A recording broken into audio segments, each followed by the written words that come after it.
What did it close at? $270,000, dip. We bought it What for did you that. sell it for? We haven't sold it yet. How many have you? 85282. Just call me back after you walk through. We're never gonna call you back. You're the most unprofessional real estate agent we've spoken to.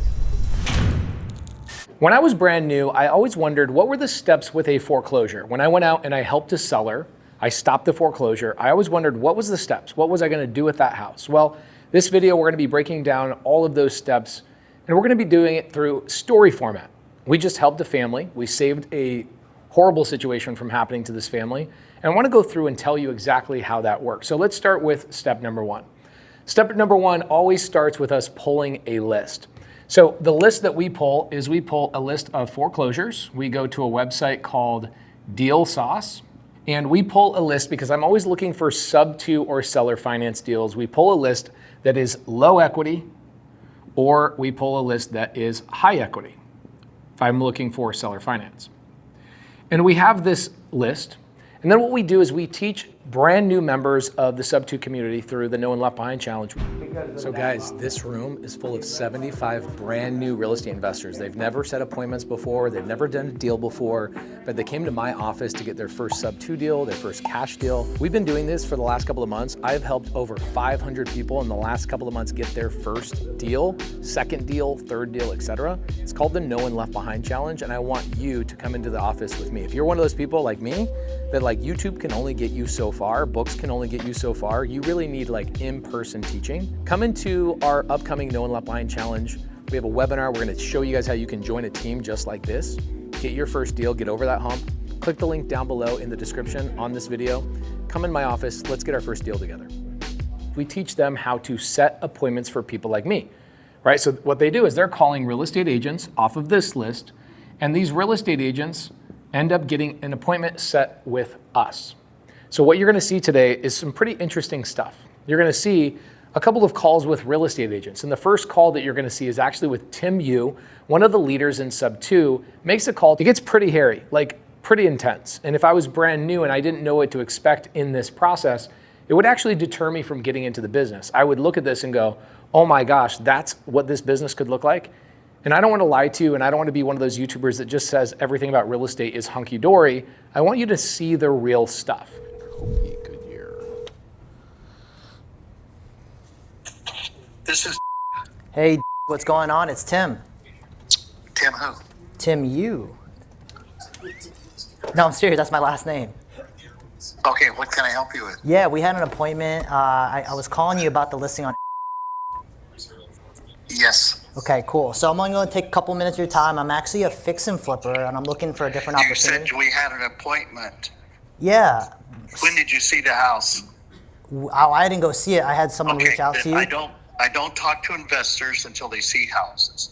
Okay? Okay. So you walk through the house. Where are you calling from right now?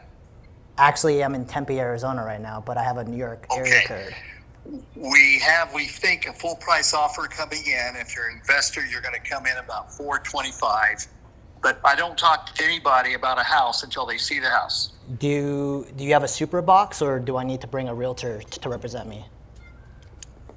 Well, you're an investor, correct? Yes. Are you going to buy it to rent or to flip? I'm hoping to flip it, but this sounds like this might not be If you enough. see my sign on the front, it says boldly, "Please, no investors." So you Okay. haven't seen it. So I've been in the business probably before you were born.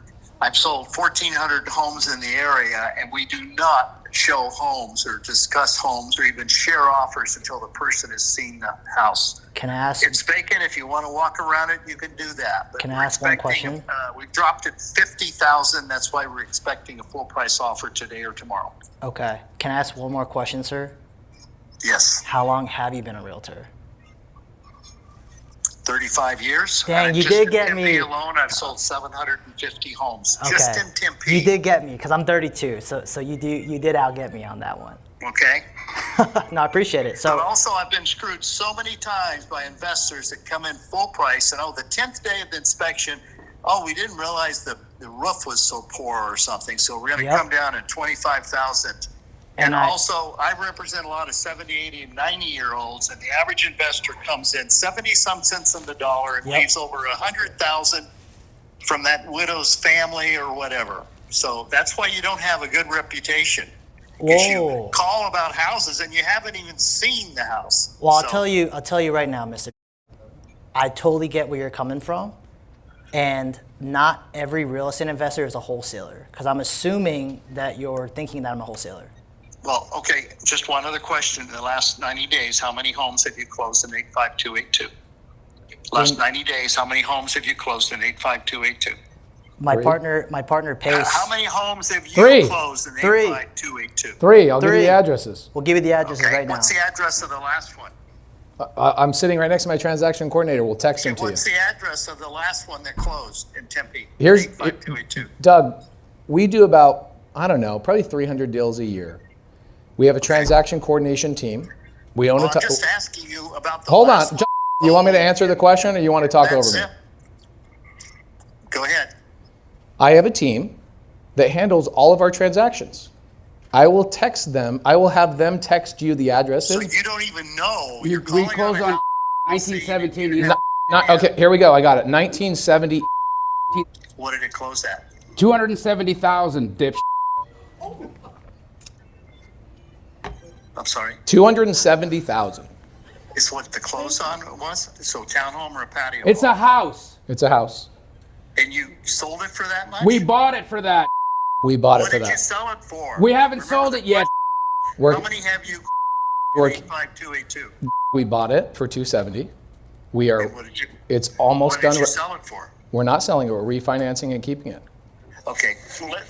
Okay, but again, just call me back after you walk through. We're never going to call you back. You're the most unprofessional real estate agent we've spoken I to. don't have time to bother. Okay, I'm tied up. Thank you.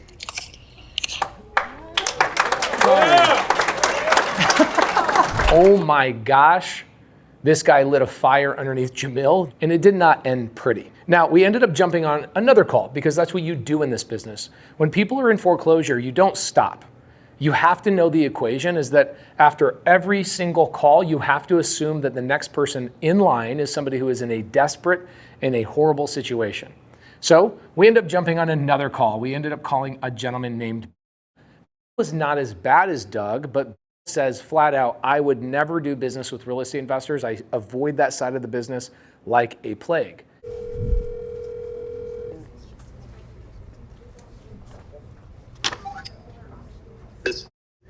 Hey, how you doing? Jamil here. Hi. Hey, you were chatting with my teammate a little earlier. First, she was letting me know that your daughter's graduating in a couple of days. Congrats. Oh, yeah. That's fun. I have a 16-year-old, and I'm like really hoping that I get to graduation soon. High school is hard. Anyhow, she was letting me know that you guys have some properties that you think could potentially work for me. I'm an investor. I need to buy some properties for tax purposes, and so every quarter I make a couple of purchases, and so I get my team to kind of tee up some phone calls for me to see if there's anything that's going to make sense. You want to tell me a little bit about what you've got, and potentially we could do something? Are you talking about the lady who's in New Hampshire? Yes. Well, I don't really have anything. I mean, as far as investment properties go, I don't deal with, fix and flips or things of that nature. Okay. Where, somebody's going to be able to walk in and offer, basement offer prices, the properties I have are traditional sales and stuff, so I don't really have anything to offer you guys in that regard. Okay, If you're an I understand investor- that, yeah. Yeah. So, The one thing that I have been able to make work on, more traditional types of real estate is when a seller is open to carrying the note or doing terms. I don't, and that's another thing. None of these people want to do that. They need their proceeds. They're moving on to other things. Okay. And one of them's a VA. The one in particular that she called on, that's a VA. There's no way they're going to do a seller carry because that ties up the VA entitlement for the seller. So, and they can't move on to use the VA on the next property if they do that. So Understood. I've actually taken over homes with VAs, and they can actually have up to 5 entitlements, but it's tough because they have to be educated on that whole thing, and if they're not really open to hearing it, then I also understand that. But hey, look, Randy, I don't want to waste any of your time. I did want to say, though, if any of these listings, get a little bit more ripe over time, the market is what it is right now. It's a little slow. I've even got flips that I'm just sitting on right now that are not selling, some of which I might even do terms on. And so if things change for whatever reason, in the next little while, just save my number. I could be a good solution for you. I'm a tool in a lot of real estate agents' tool belt to kind of get out of some of these houses, especially in those circumstances where a seller has, a large loan. They're really upside down to take any big price reductions. I can make a lot of that type of situation work. So open to chatting more about it later if it becomes a necessity. Also understand it's not one right now. So with that, I'll let you go. Yeah, no, I appreciate the call. And I mean, just to be forthright, I get calls like yours on a daily basis, at least 2 to 3 minimum. But they can't all be as good as me, I imagine. They're probably... Maybe not, I don't know. But yeah, no, I'll be happy to. I appreciate the information. Yeah. And you've never taken a hoarder listing before? I mean, I've done a lot of deals with agents in town, and even when you don't market for them, every once in a while one comes, Oh no, I've got one that's going to close at the end of this month, and the guy happened to be a personal friend of mine, and I didn't even know he was living the way he was. But the thing was we were listed.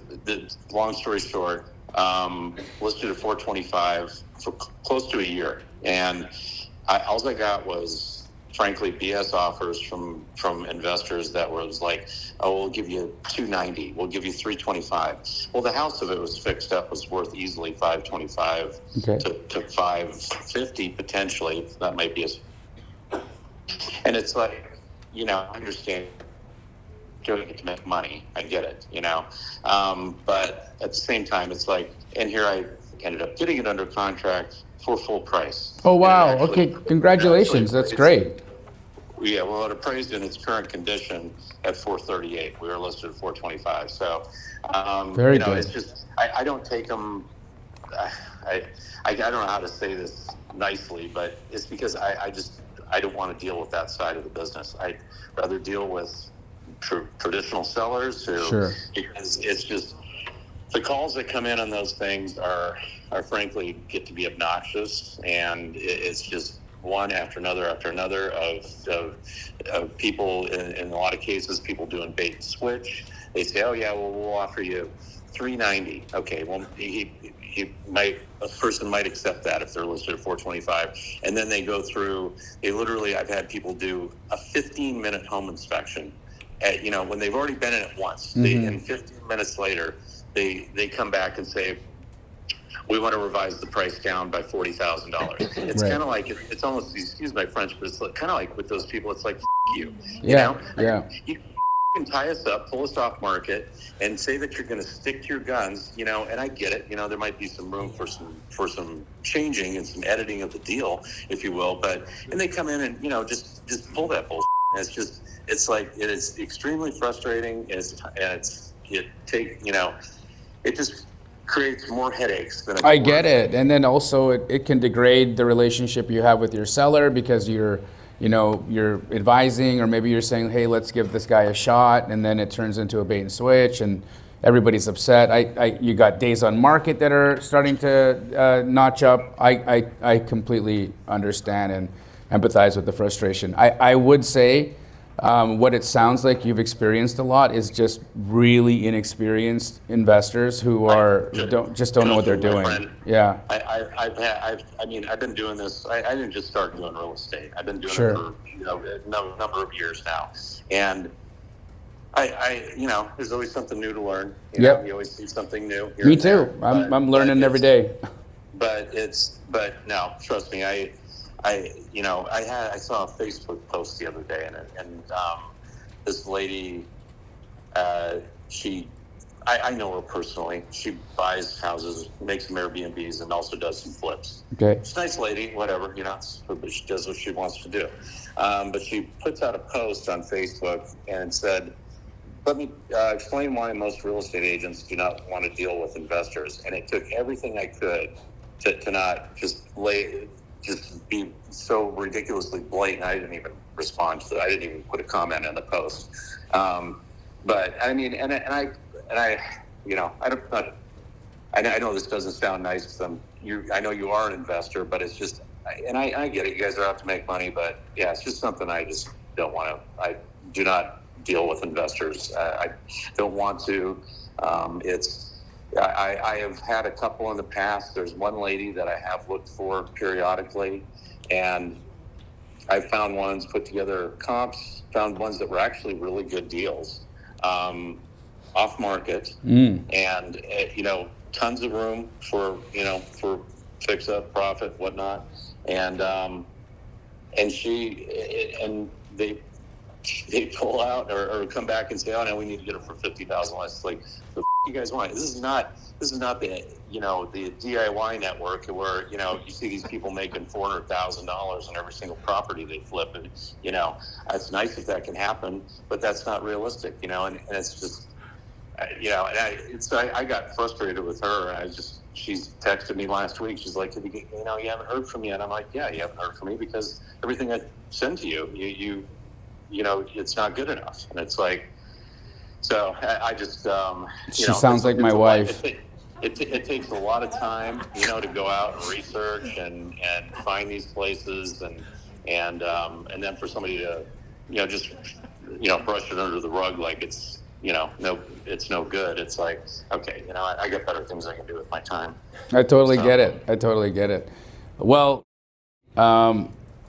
it's been a pleasure. I hope, honestly, I hope you get a better experience with investors. If not, you know, for just the sake of, there's a whole vertical of business that I think you could open yourself up to if you got some good folks in your Rolodex who do that kind of work. But I completely understand your frustration, and you know, it's unfortunate that it's kind of worked out for you that way. But I wish you a lot of luck, and I hope things turn around, you know, with the people that reach out to you, and that they do better.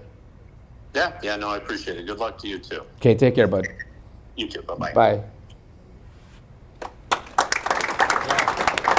Now again, if I'm brand new and I'm not in a room with people like me or Jamil and Tim and Ingrid Hernandez, I'm going to look at that and go, man, I'm new. I would never want to make those calls by myself. It would get me in my feelings too much to get on the next call.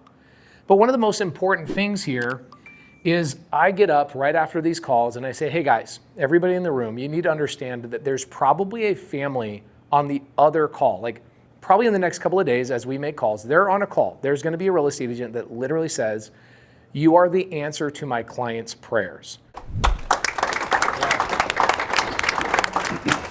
That was such a good call. I actually took notes on it.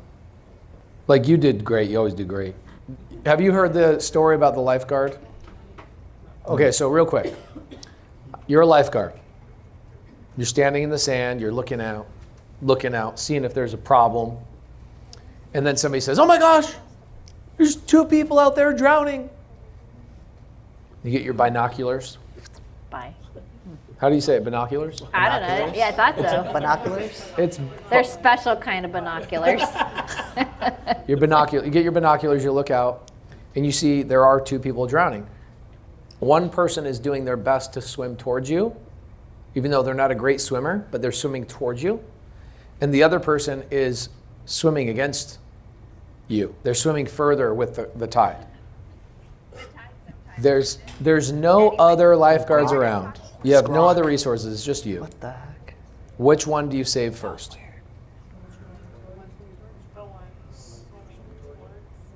Yeah, because if you go and chase the one that's swimming away from you, you, number one, are going to exert all your energy. The first person that's swimming kind of towards the shore is not a great swimmer.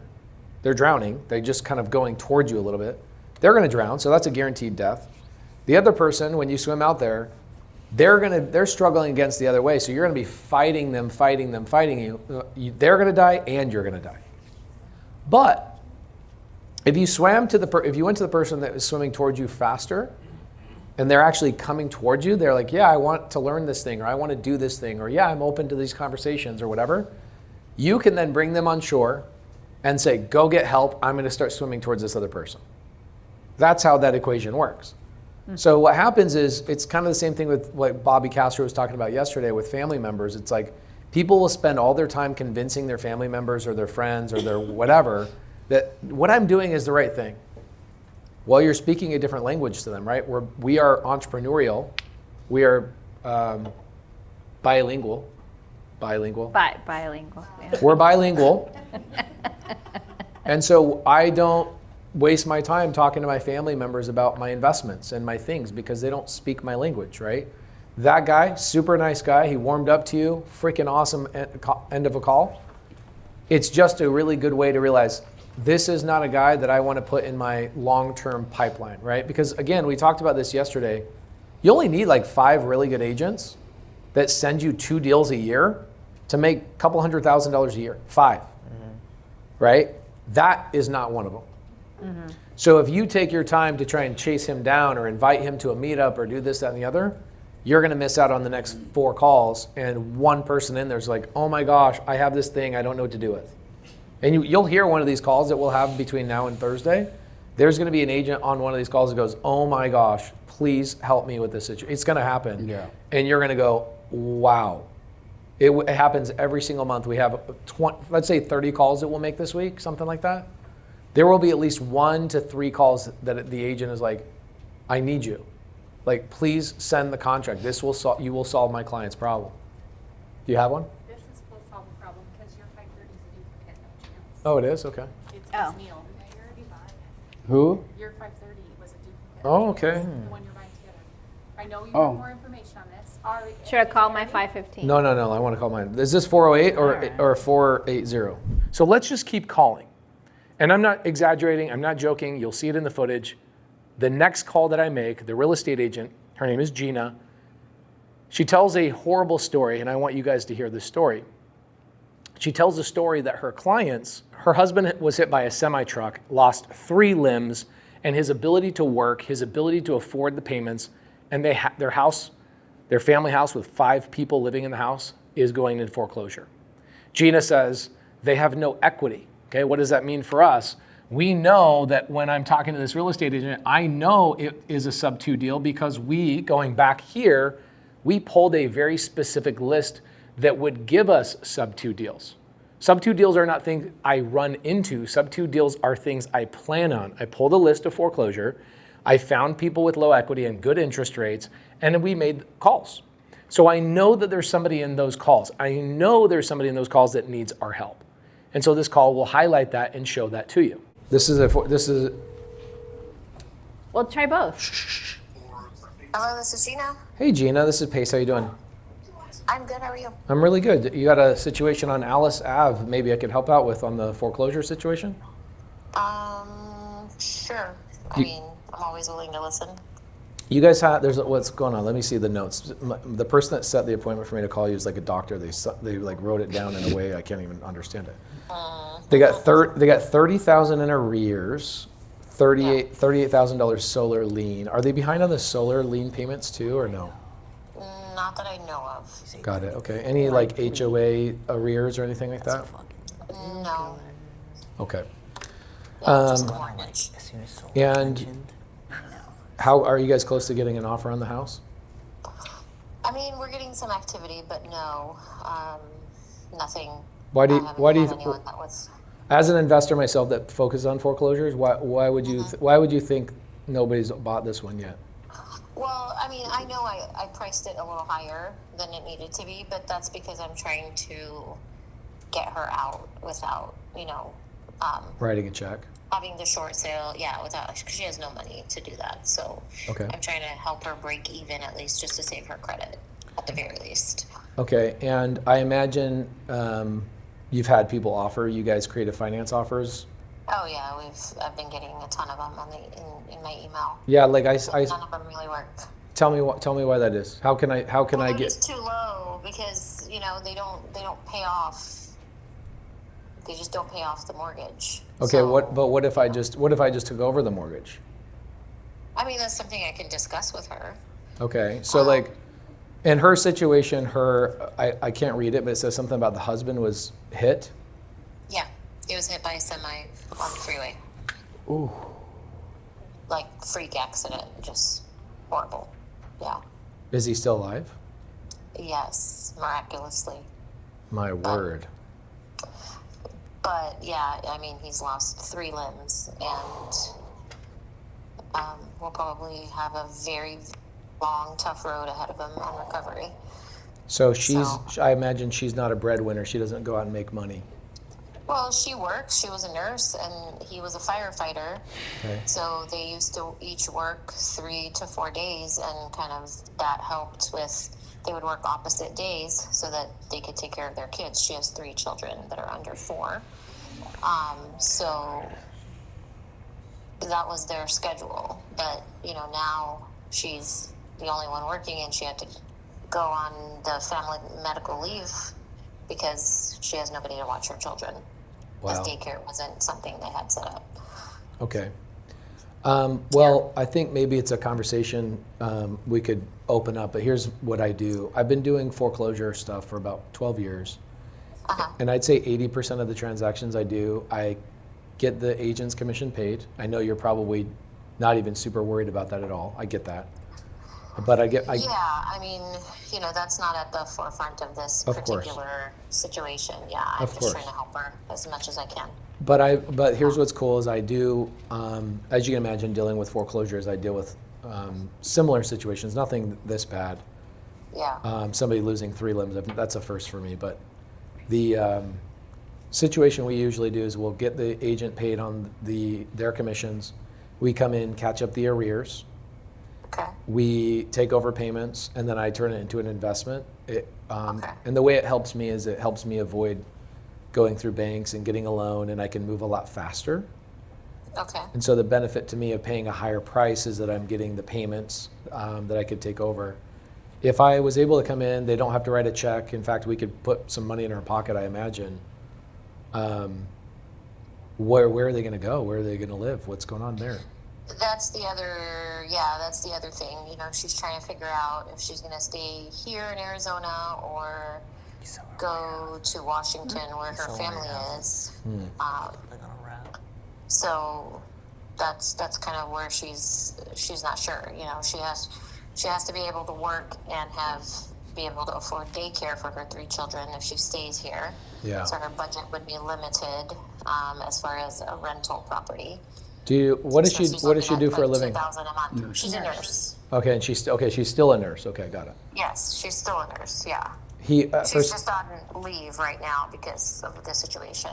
So What her happened, you know? husband, for some reason in the notes, it made me believe he's a truck driver. He's not a truck driver. He's a firefighter, and he was hit by a truck.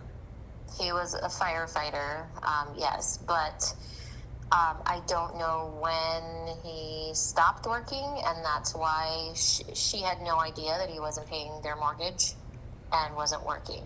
Got it. So she found this information out 2 days before this accident happened. So it's a very, I don't know, very convoluted situation. That's all I know because she's a friend of a friend. It's Yeah. not someone that's, a personal friend of mine, so I don't know the entire story, but that's what I've been told. That's what she told me. Okay. Is that 2 days prior to this accident, she found this information out. She found out that her husband hadn't been paying their mortgage. So she's divorcing him. I mean, because of the situation he's put her in. Okay. But yeah, that's just it's a very unfortunate situation. I mean, the worst case scenario for her right now. Okay. And her biggest fear, I imagine, is the credit getting smashed. Then Yeah, the followed. credit getting smashed. Yeah, and followed then never by- being able to, get back on her feet, or if she wants to buy something in the future, if she's stuck for 7 years or however long, she just doesn't want. If she could get out, completely be clear of all the debt, then that would make her happy. But obviously, we priced a little higher because I was hoping to, and I'm taking a very, flat fee on the commission side, so that I could help her maybe net just a little bit to help her, Okay. move forward. We can help out with that. Here's what I would think in our conversation. Okay. One, and I would maybe write this stuff down, or maybe I could text it to you. So just Yeah, that would be great if you could. okay, cool. So what I would do is, again, commission's cool, arrears awesome. We'll take over the house and the mortgage payment. But what we can do is, I mean, what we'll actually be doing is rebuilding her credit for her. Like her husband's not been paying the payment. They've gotten the notice of default. Yeah. Obviously that's on her credit. And so the last thing you want, like I tell sellers all the time, you don't want to sell your house as you're actively in a foreclosure, because it will show you were in foreclosure and the house paid off. What you want to do is rebuild that mortgage payment so people look back at your history and go, okay, you fell behind. There was an accident. That justifies why you were behind. But now you went and spent a couple years rebuilding her credit. We will rebuild this lady's credit for her. Okay. They're in the house, obviously. I'd love to see it. Okay. Is there any way I can get over there, maybe meet you over there tomorrow? I'm non-represented unless I need my wife to step in and represent me. Okay. So there's no commission on my side. Okay. And makes it a little bit easier to get the deal done. Is there any way I could get over there tomorrow, meet you, and check out the house? Let me check with her because, like I said, with the 3 little kids, she's always worried about the house being in order. I tell her I have 4 kids, and they're a freaking disaster. Okay, and what time are you thinking? Okay, so I've got some meetings in the morning time, so late afternoon would be super ideal for me. Like anywhere between 3 to 7 p.m. would be awesome. Okay. Okay, let me check with her. My schedule's a little crazy. If I can, I have a closing tomorrow in Arizona City, so makes sense. I'm trying to see if one of my colleagues will be able to hand the keys over to my buyers as soon as we record, rather than me driving there, because I do have a full morning as well. Yep. So so I'm trying to work that out. Actually, as we speak, I was texting back and forth with somebody. So if I can get someone to do that, then 3 to 7 tomorrow would be fine. Okay, and here's I'll what. Text you and let you know. Okay, cool. And I'm going to suggest something. I would love for you to be there, and here's why. Yeah. I want you to know that the person that's taking over the mortgage, I want you to meet me face to face. So as we do this transaction, you have trust in who I am and what I'm going to do for your seller. Okay. Okay. Yeah. No. That definitely. I mean, I would definitely want to be there. Okay. All right. Just shoot me a text anytime she's between. She's very nervous and kind of in a bad place right now, so she definitely needs me there for anything that's going on with the house. So. You know, it's interesting. I go to lunch yesterday with a good friend of mine, and they were talking about how they were losing money on this flip in Flagstaff. Mm-hmm. And I said, you know what? There's somebody out there right now that is in a much worse situation than you. And and if I were you, I would go home and pray to God and say, thank you for my problems, because somebody else is dealing with something even worse. Absolutely. And here I am on this call. I can't even imagine this situation.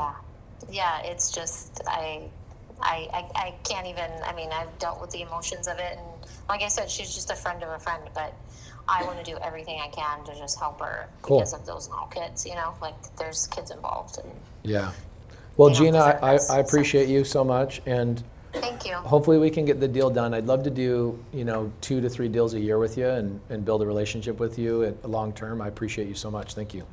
Well, thank you. Okay. I'll text me just your terms or what you're proposing. That way I can kind of share it with her ahead of time. But then I'll also confirm with you for tomorrow. Awesome. Thank you so much. Okay. All right. Thanks. Okay. Bye-bye. Have a good night. Bye. Wow.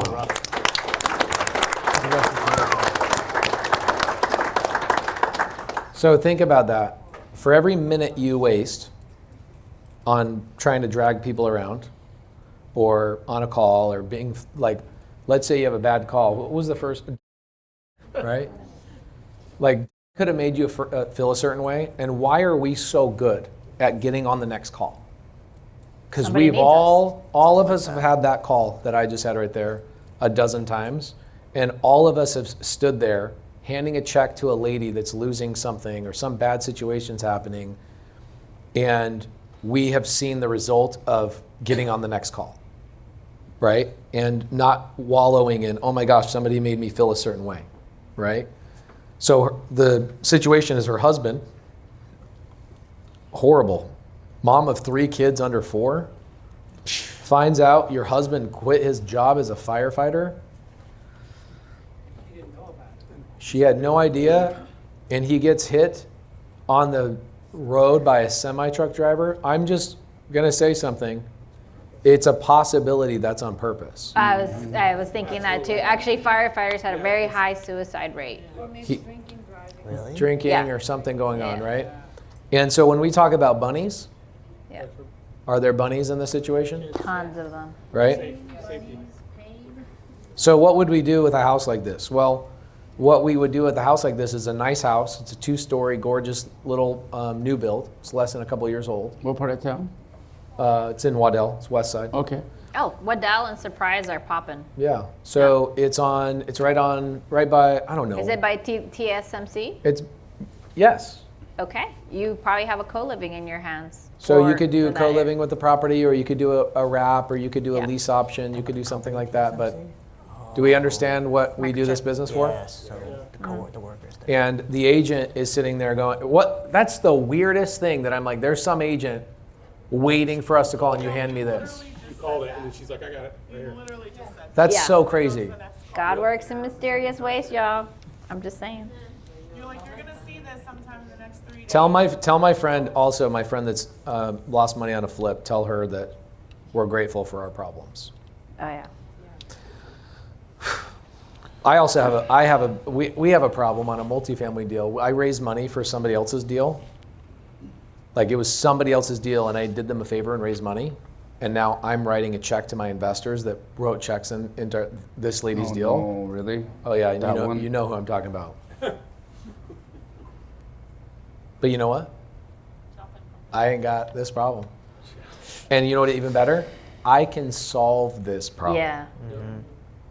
So you got your first cash deal and your first SubTo deal all in one day. That's freaking awesome.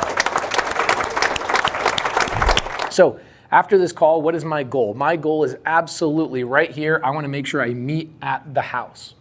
A couple of reasons why I want to meet at the house is because if I'm asking somebody to sell their house to me SubTo, I would like to meet them face to face so I can show them that I'm a real person, I'm reasonable, I'm normal, I'm not somebody that is, coming around trying to scam people. And I also want to build a relationship with Gina, who's the real estate agent, so that her and I could do multiple deals in the future. Now, my favorite part about this entire story is imagine being the new person that you learned how to pull a list for your first time, you learned how to set an appointment for the first time, and you watch me make a call to your real estate agent, get all of that information out, and set an appointment to go and buy this house. Well, the girl that we're going to be listening to, her name is Ari, and Ari is brand new to the SubTo community, and she just got her first SubTo deal because of this appointment she set in the No One Left Behind Challenge. Let's take a listen to what Ari felt when she was listening to my call. How did that feel listening to that call happen? I mean, I loved it because I've helped several families in a foreclosure situation, and it's the greatest feeling. I mean, commissions aside, I've helped families I made no commission on, get out of that situation. It's a terrible situation. I couldn't imagine her being in a situation where she had no credit for the next 10 years with 3 little kids. Now, I go out, I meet the real estate agent. And what's cool about this is although I couldn't bring a camera inside of this appointment, I brought my phone. And I recorded the entire thing on my phone right here. My phone, of course, recorded it in a voice memo format. And we want to give that to you. We want to make sure that you hear the appointment being set. We want you to hear me make the call. We want you to hear the exact conversation I had with the real estate agent. There was not one word that I said to the agent that was missed. And we're going to give that to you. And the place that you guys can find that voice memo is you guys can go to our free Facebook group. It's called Creative Finance with Pace Morby. We'll put a link in the description down below. In this Facebook group, we'll post it right in the featured section and let it live there for probably a month. You guys can go in there and listen to the entire appointment that I had with this agent. The long and short of the appointment is that I met with the seller. Her name was Ginger. I met with the agent, walked the property, and I said, hey, this is how we can help your seller. We can help your seller move to a new location. We can catch up their payments, repair their credit. She's now going to be a single mom. You guys will hear in the story and you guys will hear in the appointment how bad this situation is that even though her husband survived the car wreck, the marriage is not going to survive. And you guys will hear all of these things. And so we have to take this into consideration that we're buying this lady's house sub-2. She needs to get into a house of her own. She needs to find a safe haven for her family. And so you'll hear all the structure, every word I say, and how I instruct the agent on how we're going to proceed. Now, the parts that you won't be able to see unless you are inside the SubTo community, we are recording all of these things on Zoom. But if you are in the SubTo community, just watch out for this in the SubTo vault. The next step in this situation when you're doing a foreclosure is, of course, you're going to send the contract. You're going to find that even though I'm not the licensed real estate agent, the real estate agents typically don't know how to do SubTo transactions. And so what we do is we send over all the SubTo addendums, and then my transaction coordination team ends up doing all the transaction coordination so that this agent can learn how to do SubTo for the first time. And although I teach real estate agents how to do this, a lot of agents just need their hand held through their first SubTo and seller finance transaction, which that's what we're here for. Happy to do that. So we send the contract, the client reviews the contract and they review the terms. The questions then fly, okay, what about the due on sale clause? By the way, we have a lot of videos about the due on sale clause. We'll put those maybe down in the description down below as well. Questions ask about, well, what happens if you don't make payments? What happens if this? What happens if that? All of those questions get asked. We overcome those objections. And then ultimately we open escrow. When we're opening escrow, what we're doing at escrow is we go to a title company, Creative Title and Escrow, and we're asking the title company to double check everything through a title report. And what they're double checking is they're double checking the interest rate, the mortgage balance. They're double checking if there's any other liens or encumbrances or lawsuits on the property. They're basically making sure that when I buy the property and I take over the mortgage, I'm taking over a mortgage that I understand. I've had a lot of sellers go, oh yeah, my house is completely paid off. I'll seller finance it to you for 0% interest. Then we pull the title report. We find out that their cousin Jimmy owns the house and that they never owned it in the first place.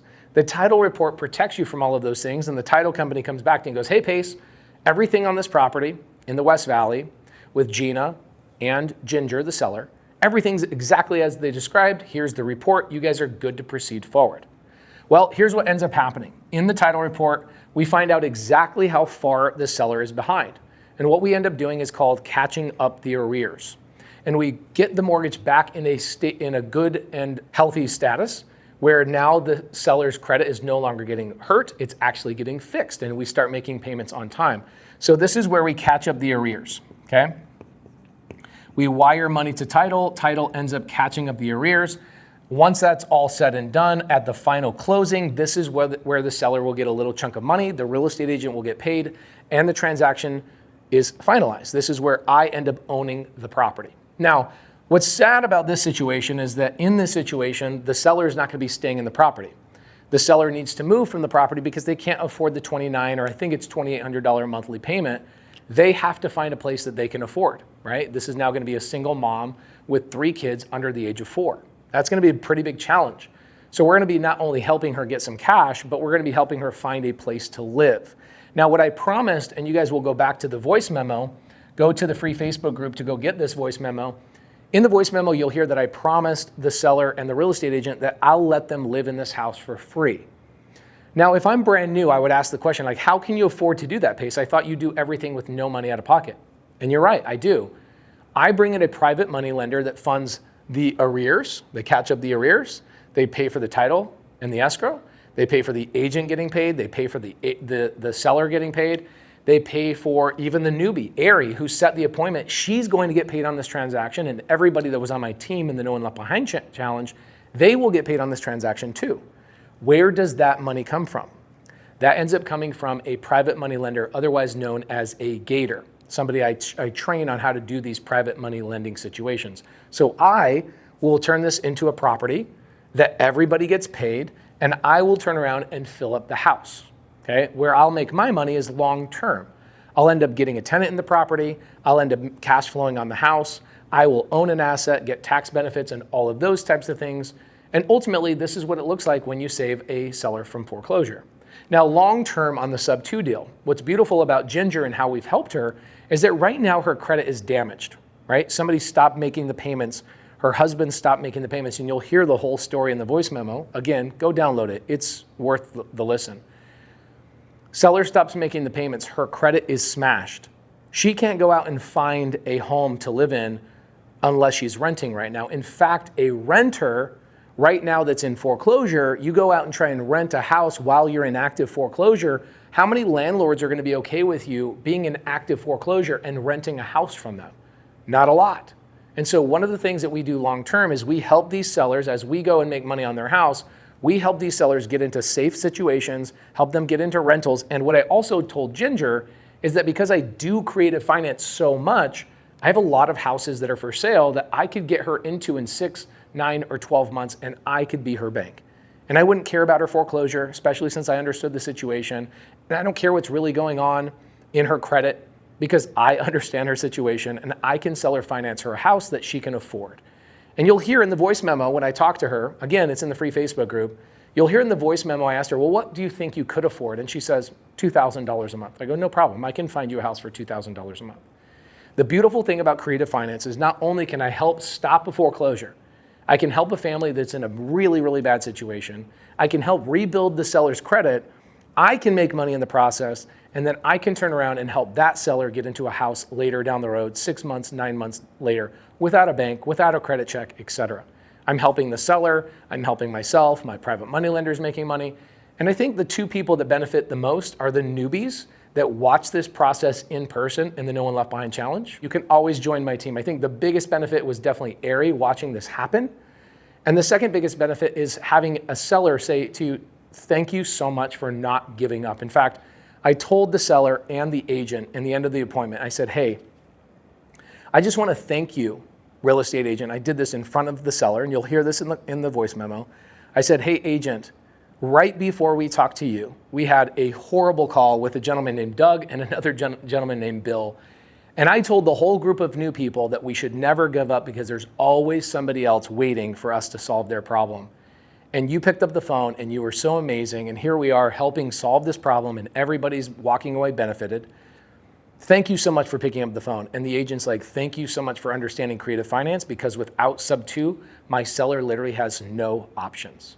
So I hope this gives you guys a good, clear picture of exactly what happens through a foreclosure process. Whatever questions you have down below, we will definitely follow up on this deal and we'll make a part 2 once this deal closes. And we'd love to answer any questions that you guys might have. In the description, there's all the free Facebook group. There's a link. You guys can go get the voice memo. I want to hear the questions. What did we miss? What did we not explain? Put it down in the comments down below. Give us a little bit of love on the video, and we'll see you in the next video.